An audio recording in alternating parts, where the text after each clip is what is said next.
Parshat Vayeshev, at first glance, seems to be all about people. We have Jacob, we have the brothers, we have Joseph, we have Tamar, we have Yehuda.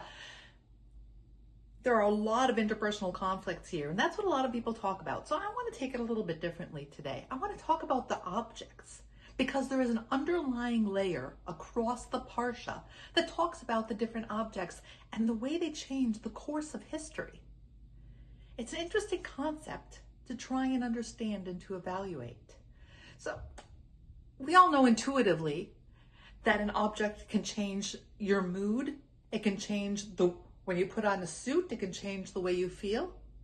A baby blanket can be the difference between crying and happy. It can be a security object. Objects play a role in our life. In this Parsha, we have maybe one of the most famous objects in the world, or in history. We have the Ketonet Pasim, that piece of clothing that Joseph made for his son. Israel loved Joseph more than all of his sons, and he made him a Ketonet Pasim, a special coat. You can almost picture Joseph putting on this coat, and it changes his whole mannerisms and whole mood. But his brothers didn't just see the coat. They see a neon sign that says, "Favorite, chosen." Later, when Joseph comes to them in the field, the Torah says they strip Joseph of that same coat. This coat becomes a thread throughout this story. It is the first object in Vayeshev teaches us that love, when it's not handled carefully, can become a weapon in a family. A simple coat turns into a symbol, and a whole family breaks because of it. Right in the middle of Joseph's drama, the Torah kind of takes a turn, and it comes to a different house. It goes to Yehuda and Tamar.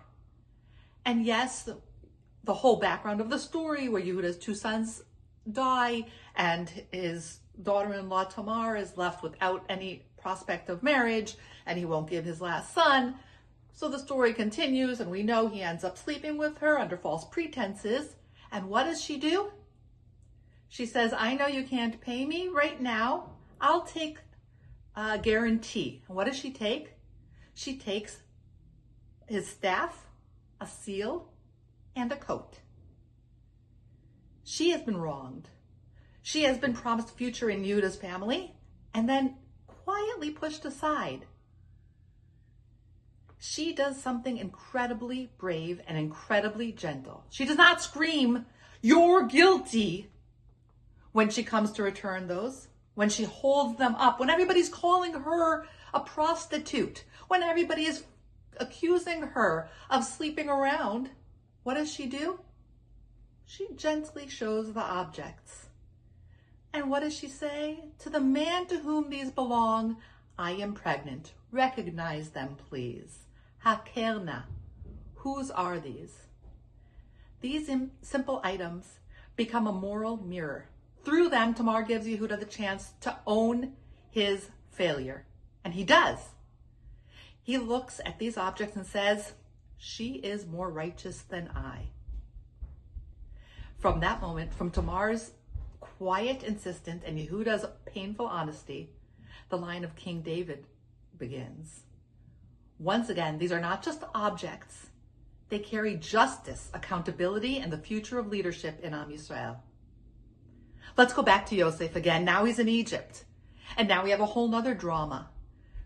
He is raised up to be in charge of the house of Potiphar, with one little caveat: stay away from my wife. And what happens? His wife comes on to him, and she's trying to seduce him.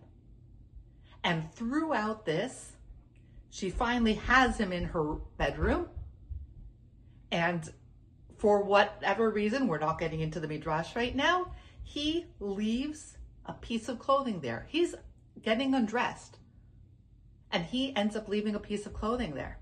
Now, this shirt also becomes a very important piece of evidence. It's a story that is created through an object. Here, the object shows something very modern. Whoever controls the symbol then controls the narrative. The same piece of fabric can be a sign of integrity, Joseph fleeing from his sin, or it can be a sign of guilt, depending on how you spin the narrative. Let's go to another story, also in this week's Parsha. In prison, Joseph meets two men, the baker and the sommelier. Now, both of them have dreams. They have dreams about the objects in which they were working before. They have dreams that take them back to emotionally touching those objects. Whether it's the bread or the cup filled with wine, these are the tools of their trade. But in the dream, for one of them, they become the symbol of death. It is the restoration and loss. For one man, the cup becomes a symbol of being lifted back up to the position. For the other, the bread on his head becomes a sign that his time is ending. The same world of objects, cups, bread, and tools, can either open a door back to purpose or signal a painful ending. It depends on how God is using them in the story, and it depends how we weave it into our own narrative often. So what do we do with all this? Vayeshev invites us to ask, what are the coats in our lives? Titles, positions, privileges, visible symbols that mark some people as favorites and make others feel less than.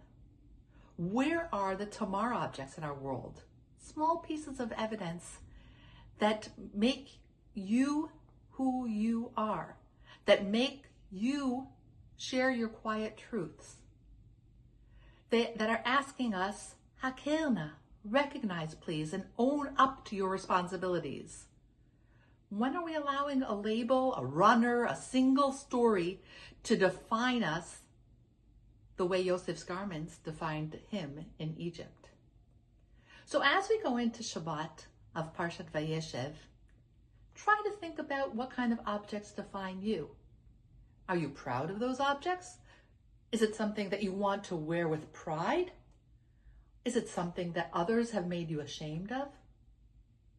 Is there a way to join your heritage with that object and share it with the world? We hear around the world people today are afraid to walk around with their head covered with a kippah. Are these objects that define us, and how can we make the narrative to show our pride, to show the others are not the ones that are going to define us? We are defining ourselves, and we are taking responsibility and ownership for our object.